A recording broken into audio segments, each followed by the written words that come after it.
ایران نے امریکی جہازوں پر حملہ کیا تو اسے صفحہ ہفتے سے مٹا دیا جائے گا۔ ٹرمپ کی پھر دھمکی۔ امریکی ٹی وی کو انٹرویو میں کہا کہ خطے میں امریکی فوجی تیاریوں میں مسلسل اضافہ کیا جا رہا ہے۔ ہمارے پاس پہلے سے کہیں زیادہ اعلیٰ معیار کا اسلحہ اور گولہ بارود موجود ہے۔ ضرورت پڑنے پر تمام ہتھیار استعمال کریں گے۔ ایران کے خلاف بحری ناکہ بندی کی تاریخ کی سب سے بڑی فوجی کارروائیوں میں سے ایک ہے۔ ایران ان مذاکرات میں کافی حد تک لچکدار ہو گیا ہے۔ اس سے پہلے سوشل میڈیا پر پیغام میں ٹرمپ نے کہا کہ ایران کے سپریم لیڈر کو ختم کر دیا، میں فعال ہیں۔ امریکہ کے نیوی، ایئر فورس اور میزائل ڈیفنس سسٹمز آفیسرز فعال ہیں۔ ہم نے ایران کے نیوی، ایئر فورس اور ایئر ڈیفنس سسٹم کو مکمل طور پر تباہ کر دیا۔ ٹرمپ نے امریکہ کی کامیابی اور ایران کی تباہی کی ایک تصویر بھی سوشل میڈیا پر شیئر کر دی۔ ایران نے جنوبی کوریا کے تجارتی جہاز کو نشانہ بنایا۔ اب وقت آ گیا ہے کہ جنوبی کوریا بھی ایران کے خلاف مشن میں شامل ہو جائے۔ ٹرمپ کا ابنا ہرمز میں پھنسے جہاز نکالنے کا اعلان، رکاوٹ ڈالنے کی کوشش پر سخت رد عمل کی دھمکی۔ کہا کہ پروجیکٹ فریڈم شروع ہوگا۔ جو ممالک اس تنازع میں ملوث نہیں ہیں انہوں نے ہم سے مدد مانگی ہے۔ ہم غیر جانبدار ممالک کے جہازوں کو ہرمز سے محفوظ راستہ فراہم کریں گے۔ امریکی سینٹ کام آپریشن فریڈم میں ابتدائی کامیابی کا دعویٰ۔ کہا کہ ابنا ہرمز میں تجارتی جہازوں کی آمد و رفت بحال کر دی ہے۔ آپریشن فریڈم میں 100 سے زائد طیارے اور 15,000 اہلکار شامل ہیں۔ امریکی بحریہ کے گائیڈڈ میزائل ڈیزاسٹر کے خلیج میں داخل ہو گئے ہیں۔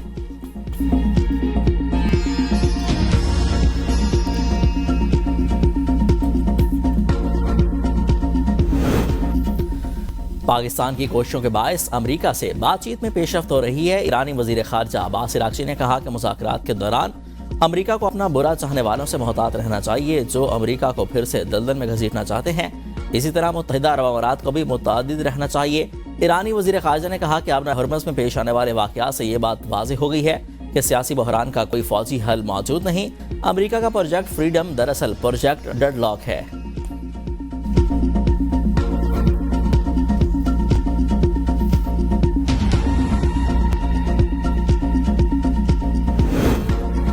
ہمسایہ ممالک صورتحال کو سمجھیں اور جھوٹے وعدوں سے ہوشیار رہیں۔ ہم اب بھی ہمسایہ ممالک سے مناسب موقف کا انتظار کر رہے ہیں۔ ایرانی سپریم لیڈر مجتبیٰ خامنہئی کہتے ہیں کہ ہمسایہ ممالک خطے میں برپا ہونے والے حالیہ معاوضے کا ادراک کریں۔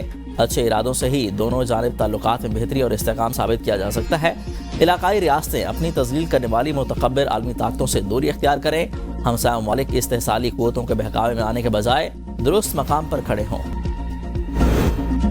مشرق وسطیٰ میں پھر کشیدگی۔ ابنا ہرمز میں پھر جنگ چھڑ گئی۔ ایران نے you a E per 4 missile داغ دیے۔ فجیرہ پیٹرولیم صنعتی زون پر حملے میں 3 بھارتی شہری زخمی، اسپتال منتقل۔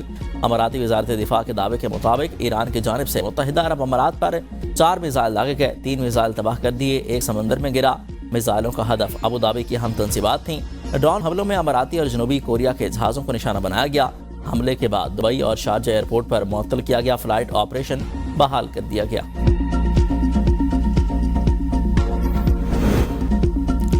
ابنا ہرمز پر کنٹرول کی جنگ، امریکی جہازوں کی داخلے کی کوشش، وارننگ نظر انداز کرنے پر ایران نے امریکی بحری جہاز پر میزائل داغ دیے۔ ایرانی میڈیا کے مطابق 2 میزائل امریکی بحری جہاز پر لگے۔ میزائل لگنے پر امریکی جہاز ابنا ہرمز سے واپس مڑ گیا۔ متحدہ عرب امارات کی ایران کی جانب سے ڈرون حملے کی مذمت۔ کہا کہ حملہ ابوظہبی کے نیشنل آئل کمپنی سے منسلک جہاز پر ابنا ہرمز میں کیا گیا۔ ابنا ہرمز کو مکمل طور پر کھولنا ضروری ہے۔ ترجمان پاسداران انقلاب نے کہا کہ ابنا ہرمز کی سیکیورٹی کا کنٹرول مکمل طور پر ہمارے پاس ہے۔ پاسداران انقلاب نے ایرانی فوج کے زیر کنٹرول ابنا ہرمز کا نیا نقشہ جاری کر دیا۔ نقشے میں ان علاقوں کی نشاندہی کی گئی جو ایرانی افواج کے مطابق ان کے کنٹرول میں ہیں۔ نقشے میں ایک لکیر ایران میں کوہ مبارک اور متحدہ عرب امارات میں فجیرہ کے جنوب میں دیکھی گئی۔ دوسری لکیر ایران میں قشم جزیرہ اور متحدہ عرب امارات میں القوین کے درمیان کھینچی گئی۔ پاسداران انقلاب کا دعویٰ ہے کہ ان لکیروں کے درمیان کے علاقے پر ایرانی فوج کا کنٹرول ہے۔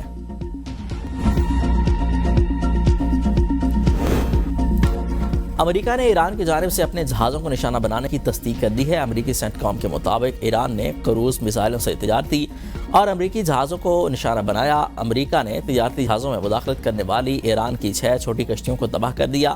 ایران پر امریکی فوجی ناکہ بندی توقعات سے زیادہ کامیاب رہیں۔ ایرانی افواج کو مشورہ دیا جاتا ہے کہ وہ امریکی فوجی اثاثوں سے فاصلے پر رہیں۔ ابنا ہرمز کی نگرانی ہمارا حق، جمہوریت کا سخت جواب دیں گے۔ ایرانی نائب صدر رضا عارف کا اعلان۔ کہا کہ ایران جنگ نہیں چاہتا مگر ابنا ہرمز کی صورتحال کا دفاع کریں گے۔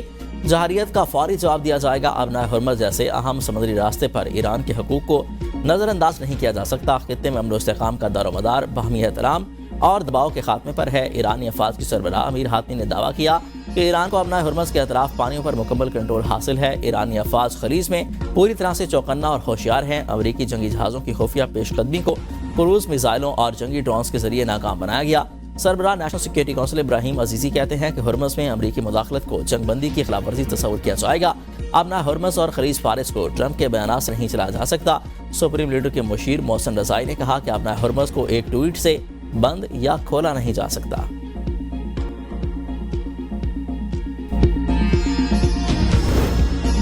ضبط شدہ ایرانی جہاز کے حملے کے 22 ارکان امریکہ نے پاکستان کے حوالے کر دیے، جنہیں پاکستان نے ایران پہنچا دیا۔ نائب وزیر اعظم اسحاق ڈار کہتے ہیں کہ ایرانی بحری جہاز کے حملے کے ارکان کو گزشتہ رات خصوصی پرواز کے ذریعے پاکستان لایا گیا۔ ایرانی کارگو جہاز توسکا مرمت کے بعد پاکستانی سمندری حدود میں واپس لایا جا رہا ہے۔ جہاز اور عملے کی منتقلی کا عمل امریکہ اور ایران کے تعاون سے مکمل کیا گیا۔ ایرانی عملے کے محفوظ منتقلی علاقائی امن کے لیے مثبت پیش رفت ہے۔ پاکستان خطے میں مذاکرات، سفارتکاری اور ثالثی کے فروغ کے لیے اپنا کردار جاری رکھے گا۔ اسحاق ڈار اور ایرانی وزیر خارجہ عباس عراقچی کا ٹیلی فونک رابطہ، نائب وزیر اعظم کا تعمیری روابط کے فروغ کے لیے پاکستان کے پختہ عزم کا اعادہ۔ کہا کہ بات چیت اور سفارتکاری مسائل کے پرامن حل خطے سمیت عالمی سطح پر پائیدار امن کا راستہ ہے۔ ایرانی وزیر خارجہ نے پاکستان کے مثبت کردار اور مخلصانہ ثالثی کی کوششوں کو سراہا۔ ون کانسٹیٹیوشن ایونیو کیس نجی کمپنی کی لیز منسوخی کے خلاف درخواست مسترد۔ اسلام آباد ہائی کورٹ نے تحریری فیصلہ جاری کر دیا۔ سی ڈی اے کی جانب سے 2023 کو جاری کردہ لیز منسوخی آرڈر قانونی قرار۔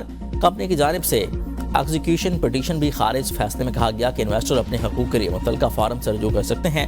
درخواست گزار نے سپریم کورٹ کی مقرر کردہ مالیاتی شرائط کی پاسداری نہیں کی۔ درخواست گزار کمپنی 2022 کی قسط 2.916 ارب جمع کرانے میں ناکام رہی۔ پٹیشنز نے سپریم کورٹ کے دیے گئے لائف لائن موقع سے فائدہ نہیں اٹھایا۔ سی ڈی اے نے بار بار یاد دہانیوں کے بعد 8 مارچ کو لیز منسوخی کا حکم جاری کیا۔ پٹیشنر کی جانب سے 50 کروڑ روپے کا چیک عدالت نے ناکافی قرار دے دیا۔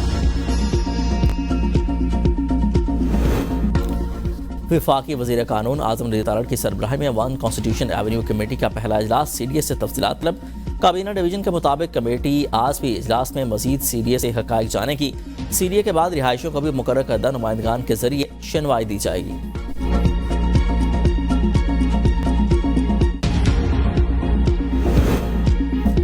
مارکہ حق پاکستان کی تاریخ کا سنہری باب ہے۔ پاکستانی قوم نے مثالی اتحاد، جذبے اور عزم کا مظاہرہ کیا۔ بلاول بھٹو کا کراچی میں تقریب سے خطاب۔ کہا کہ افواج پاکستان نے میدان جنگ میں دشمن کو شکست دی۔ ہمارے سفارتکاروں نے سفارتی محاذ پر دشمن کا بھرپور مقابلہ کیا۔ ہم نے دنیا کو بتایا کہ پاکستانی قوم جھکنے والی نہیں ہے، یہ ہم سب کی یکجہتی کی جیت ہے۔ دنیا کو بتا دیا کہ پاکستان ایک مضبوط ملک ہے۔ مارکہ حق کی کامیابی قوم کے اتحاد کی فتح ہے، جس میں ہر پاکستانی نے اپنا کردار ادا کیا۔ پاکستان وہ ملک ہے جو مختلف نشیب و فراز سے گزر کر سربلند اور پہلے سے کہیں زیادہ مضبوط ہوا۔ پاک فضائیہ نے جنگی جدید طیارے گرا کر بھارت کا غرور خاک میں ملا دیا۔ چند منٹوں میں بھارت کو پتہ چل گیا کہ اس کی اصل حیثیت کیا ہے۔ وزیر اعلیٰ سندھ مراد علی شاہ کا مارکہ حق 1 سال مکمل ہونے پر تقریب سے خطاب۔ کہا کہ دیہات میں لوگ ہمارے ڈرون گرا رہے تھے۔ بھارت کی میڈیا نے پروپیگنڈا کیا کہ کراچی پورٹ کو نشانہ بنایا، ہماری نیوی تیار کھڑی تھی۔ فاسٹ فلیگ آپریشن بھارت نے کیا اور اس کا الزام پاکستان پر لگایا۔ پاکستانی قوم نے بھارت کی جارحیت کا منہ توڑ جواب دیا۔ پاکستان نے امریکہ اور ایران کو ایک میز پر بٹھایا۔ سینئر وزیر سندھ شرجیل انا میمن نے کہا کہ پاک فوج کا دشمن کو منہ توڑ جواب دینا ہمارے لیے عید کا دن تھا۔ پاکستان کی طرف کوئی میلی آنکھ سے نہیں دیکھ سکتا۔ بلاول بھٹو نے مودی کو گجرات کا کسائی کہا۔ پوری قوم پاک فوج کے ساتھ کھڑی ہے۔